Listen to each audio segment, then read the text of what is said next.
Hey guys, welcome to our channel. இன்றைக்கி வீடியோவில் நம்ம என்ன டாபிக் பற்றி பார்க்க போகிறோன்னா டேரோ கார்ட் ரீடிங் தான் பார்க்க போகிறோம். உங்களுடைய பிரிந்த காதல் திரும்ப சேருமா?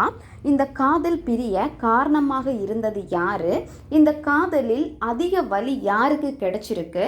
இது அத்தனைக்கும் பதில் இந்த டேரோ ரீடிங் வழியாக நம்ம பார்க்க போகிறோம். நம்ம சேனலை நீங்கள் இதான் ஃபஸ்ட் டைம் பார்க்குறீங்கன்னா மறக்காமல் சப்ஸ்கிரைப் பண்ணிக்கோங்க. பக்கத்தில் இருக்கிற பெல் பட்டனையும் கிளிக் பண்ணிக்கோங்க. அப்போ தான் நான் போடுற வீடியோஸ் எல்லாமே உடனுக்குடன் உங்களுக்கு நோட்டிஃபிகேஷனில் வந்துக்கிட்டே இருக்கும். வாங்க வீடியோக்குள்ளடி போகலாம். இந்த காதல் உங்களுக்கு திரும்ப கிடைக்குமா? இந்த காதலில் அதிக வலி உங்கள் 2 பேருக்கு இடையில யாருக்கு அதிகமாக இருந்திருக்கு? இந்த காதல் பிரிய காரணம் யார்? இதை பற்றி பார்க்க போகிறோம். இந்த காதல் பிரிஞ்சதுக்கு அப்புறமா வலி இதில் 2 நபருக்குமே அதிகமாக இருந்திருக்கு. உங்களுக்கும் அதிக வலி இருந்திருக்கு, அதே மாதிரி உங்களுடைய பர்சனுக்கும் அதிக வலி இருந்திருக்கு. அதில் அதிகமாக பாதிக்கப்பட்டது யாருன்னு பார்த்தீங்க அப்படின்னா நீங்கள் தான். ஏன்னா உங்களால் இன்னுமே அந்த நபரை மறக்க முடியாமல் அவங்கள நினச்சி தவிச்சுக்கிட்டே இருக்கீங்க. அந்த நபருக்கு கொடுத்த இடத்தை இன்னொரு நபருக்கு கொடுக்க உங்களால் முடியலை. நிறைய பர்சன் உங்கள் லைஃப்பில் வந்திருப்பாங்க, நிறைய ப்ரப்போசல் உங்களுக்கு வந்திருக்கும். இருந்தாலுமே ஒரு சிலர் பார்த்தீங்கன்னா அவங்கள மறக்கிறதுக்காக, அதாவது நீங்கள் விரும்பின பர்சனை மறக்கிறதுக்காக இன்னொரு நபர்கிட்ட நீங்கள் பேசியிருப்பீங்க, பழகியிருப்பீங்க. அது கொஞ்ச நாள் தாண்டினதுக்கு அப்புறமா உங்களுக்கு அந்த நபருடைய ஞாபகங்கள் அதிகமாக இருக்கும். அதாவது நீங்கள் யாரை ரொம்ப டீப்பாக லவ் பண்ணீங்களோ அந்த நபருடைய காயங்கள், வலிகள் உங்களுக்கு எங்கே அதிகமாக இருந்திருக்கோ அந்த நபரை நினச்சி தான் உங்களுக்கு காயங்கள், அவங்களுடைய நினைவுகள் திரும்ப திரும்ப ரிப்பீட் ஆகிட்டே இருக்கு. அதனால் உங்களால் கரண்டாக இருக்கக்கூடிய ஒரு ரிலேஷன்ஷிப்பில் கூட உங்களால் ஒழுங்காக கான்சென்ட்ரேட் பண்ண முடியாமல் இருக்கு.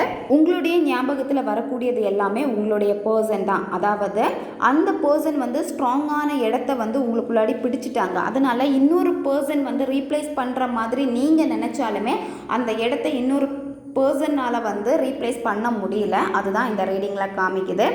இந்த காதல் பிரியறதுக்கு காரணமாக இருந்தது ஒரு தேர்ட் பார்ட்டினால தான் பிரிஞ்சிருக்கு. உங்களுக்கு ரொம்ப தெரிஞ்ச பர்சன் தான், உங்கள் 2 பேருக்கு இடையிலுமே நல்ல தெரிஞ்ச ஒரு பர்சன் தான். அவங்களால தான் இந்த காதல் பிரிஞ்சிருக்கு. அதாவது நீங்கள் ஹாப்பியாக உங்கள் ரிலேஷன்ஷிப்பை கொண்டு போகிறீங்க அப்படின்னு பார்க்குறப்போ அந்த பர்சனுக்கும், அதாவது அந்த தேர்ட் பர்சனுக்கு பார்த்தீங்கன்னா இந்த லவ் இவ்வளோ நல்லா இருக்குது அப்படின்னு சொல்லிட்டு கண்ணு, அதாவது திருஷ்டி படம்னு சொல்லுவாங்கள்ல, இந்த மாதிரி நிறைய திருஷ்டி உங்களுடைய லவ்வில் இருந்திருக்கு. ஸோ இதனாலே பார்த்தீங்கன்னா உங்களுக்குள்ளாடி சின்ன சின்ன பிரச்சனைகள் வர ஆரம்பிச்சிருக்கு. அதாவது எதுக்கு எடுத்தாலும் கோவப்படுறது, எல்லா விஷயத்துக்கும் அவசரப்படுறது. நீங்கள் என்ன சொன்னாலுமே உங்களுடைய பர்சன் உங்கள் பேச்சை கேட்க மாட்டாங்க. அதே மாதிரி அந்த பர்சன் ஏதாவது சொன்னால் நீங்கள் கேட்க மாட்டீங்க. இந்த மாதிரி பார்த்தீங்கன்னா ஏதாவது ஒரு விஷயத்துக்காக அவசரமாக முடிவுகள் எடுக்கிறது, இது உங்கள் 2 பேருக்கு இடையில பிடிக்காமல் போயிருந்திருக்கு. ஸோ இந்த மாதிரி பிரச்சனைகள் எல்லாமே பார்த்தீங்கன்னா இது ரொம்ப ரொம்ப ரொம்ப உங்கள் ரிலேஷன்ஷிப்பை பயங்கரமான ஒரு பிளவை ஏற்படுத்தி இருக்கு. இன்னொன்று பார்த்தீங்க அப்படின்னா இந்த ரிலேஷன்ஷிப்பில் பண பிரச்சனைகள் அதிகமாக வந்திருக்கு. அதாவது உங்களுடைய பர்சன் பார்த்தீங்கன்னா நல்ல பணம் செலவு பண்ணக்கூடிய பர்சன். யார் கடன் கேட்டாலும் சரி, யார் ஏதாவது பணம் சார்ந்த இது கேட்குறப்போ அவங்களுக்காக நிறைய இந்த பர்சன் பண்ணிக்கிட்டே இருக்காங்க. இந்த மாதிரி பணத்தை அதிகமாக செலவு பண்ணுறது, ஒரு சேவிங் இல்லாமல் இருக்கிறது, இதனாலேயே உங்களுக்குள்ளாடி பிரச்சனை வந்திருக்கு. அது மட்டும் இல்லாமல் அந்த பர்சன் கிட்ட பழகக்கூடிய நபர்கள் எல்லாமே தேவைக்காக பழகக்கூடிய நபர்களாக இருந்திருக்காங்க. பண தேவைக்காக மட்டும்தான் அவங்கள கம்பெனி பிடிப்பாங்க. மற்ற விஷயங்களுக்கு எல்லாம் பார்த்தீங்கன்னா இவங்களுக்கு ரொம்ப இம்பார்ட்டன்ட் கொடுக்க மாட்டாங்க. இந்த மாதிரி தான் அவங்களுடைய நண்பர்கள், சொந்தக்காரங்க, இந்த மாதிரி எல்லாருமே பார்த்தீங்கன்னா உங்களுடைய பர்சன் கிட்ட தேவைக்காக தான் பழகி இருக்காங்க. இந்த ரிலேஷன்ஷிப் பார்த்தீங்கன்னா யாருக்குமே பிடிக்கலை உங்களுடைய ரிலேஷன்ஷிப். அதாவது அவங்க சைடு பேரண்ட்ஸாக இருக்கலாம், நண்பர்களுக்கு பிடிக்காமல் போயிருக்கு. அதே மாதிரி ஒரு சில உங்களுடைய கேங், அதாவது உங்களுடைய நண்பர்களுக்கு பார்த்தீங்கன்னா இந்த ரிலேஷன்ஷிப் பெருசாக பிடிக்கலை. அந்த நபரை பற்றி தப்பாக உங்ககிட்ட சொல்கிறது உங்களுடைய நண்பர்கள். அதே மாதிரி அவங்களுடைய ஃப்ரெண்ட்ஸே ஒரு சிலர் உங்ககிட்ட அவங்கள பற்றி வேறு ஏதாவது சொல்லியிருப்பாங்க. இந்த மாதிரி உங்களுக்குள்ளாடியே பார்த்தீங்கன்னா பிரச்சனைகளை ஏற்படுத்துகிற மாதிரி தான் இந்த தேர்ட் பர்சன் எல்லாருமே வேலை செஞ்சுருக்காங்க. இதனாலே பார்த்தீங்கன்னா உங்களுக்கு அவ்வளோ வலி ஏற்பட்டிருக்கு.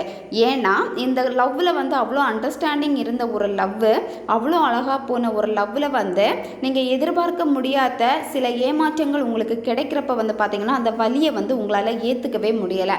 இதனால் பார்த்தீங்கன்னா உங்களுடைய எனர்ஜி எல்லாமே லாஸ் ஆயிருக்கு. இந்த பர்சனுக்காக வந்து விழுந்து விழுந்து நீங்கள் மேனிஃபெஸ்டேஷன் பண்ணியிருந்திருப்பீங்க. இது உங்களுக்கு சக்ஸஸை கொடுத்துருந்துருக்காது. அது மட்டும் இல்லாமல் நீங்கள் எதுவுமே வேண்டாம் அப்படின்னா இந்த பர்சன் தான் உங்களுக்கு வேணும் அப்படின்னு உங்கள் மைண்டில் இருக்கும். உங்களை சுற்றி இருக்கக்கூடிய எதுலையுமே உங்களுக்கு ஃபோக்கஸ் இல்லாமல் எனக்கு எதுவுமே வேணாம் அப்படின்னு சொல்லிட்டு நீங்கள் ரொம்ப தனிமையை விரும்பக்கூடிய ஒரு நபராகவும் நீங்கள் இருப்பீங்க. அதே மாதிரி நான் வேறு ஏதாச்சும் வேலைக்கு போகிறேன், இல்லை வேறு எங்கேயாவது போகிறேன் அப்படின்னு நீங்கள் ஒரு ட்ராவலாக இருந்தாலும் சரி, இல்லை வெளியே ஏதாவது ஒரு ட்ரிப்பு போனாலுமே சரி, இல்லை வேலை விஷயமாக வந்து இன்னொரு இடத்துக்கு நீங்கள் போகிறதா இருந்தாலும் சரி, இந்த மாதிரி நீங்கள் போனாலுமே உங்களுக்கு வந்து பார்த்தீங்கன்னா அதில் பெரிய அளவுக்கு வந்து விருப்பம் எதுவுமே இல்லை. சும்மா ஏதோ கடமைக்கு நம்ம போகணுமே அப்படின்னு சொல்லிட்டு போகிறீங்களே தவிர எதுலேயுமே உங்களுடைய கவனம் வந்து நிலையானதாக இல்லை. அதாவது அந்த ஒரு விஷயத்தில் ஃபோக்கஸ் பண்ணி பண்ணுற மாதிரி உங்களுடைய மைண்ட் செட்டு இல்லை. எப்போவுமே வந்து பார்த்தீங்கன்னா உங்களுக்கு இந்த பர்சனுடைய ஞாபகங்கள் தான் அதிகமாக உங்களுக்குள்ளாடி இருந்துக்கிட்டே இருக்குது. மற்றவங்க கிட்ட நீங்கள் பேசினாலுமே அந்த சிரிப்போ எதுவுமே உங்களுக்கு இருக்காது. ஏன்னா நீங்கள் வந்து சும்மா பேசுகிறீங்க அவ்வளோதான். ஆனால் உங்கள் மைண்டுக்குள்ளாடி வந்து பார்த்தீங்கன்னா இந்த பர்சனுடைய நினைவுகள், கவலைகள் இது எல்லாமே தான் உங்களுக்கு ஒரு சைடாக வந்து ஓடிக்கிட்டே இருக்கும். இதனால் நீங்கள் செய்யக்கூடிய வேலைகளில் கூட நிறைய வாட்டி வந்து நீங்கள் திட்டு வாங்கியிருப்பீங்க, தப்பு பண்ணியிருப்பீங்க. உங்களுடைய வேலை விஷயத்தில் எல்லாத்துலேயுமே நீங்கள் வந்து சக்ஸஸை பார்க்கக்கூடிய ஒரு பர்சன், அவ்வளோ சந்தோஷமான ஒரு பர்சன் நீங்கள். ஆனால் இந்த ஒரு காதல்னால எல்லாமே உங்களுக்கு வந்து அடி விழுந்துருச்சு. அந்த மாதிரி ஒரு மைண்ட் செட்டு உங்களுக்கு வரவும் ஆரம்பிச்சிடுச்சு. இதனால தான் எனக்கு இதுதான் இம்பார்ட்டன்ட் அப்படின்னு சொல்லிட்டு அந்த ரிலேஷன்ஷிப்புக்காக தான் நீங்கள் ரொம்ப ரொம்ப ரொம்ப ரொம்ப முக்கியத்துவம் கொடுத்துக்கிட்டே இருக்கீங்க. உங்களுடைய பர்சன் வந்து பார்த்தீங்க அப்படின்னா உங்களை விட்டு விலகி தான் நிற்கிறாங்க.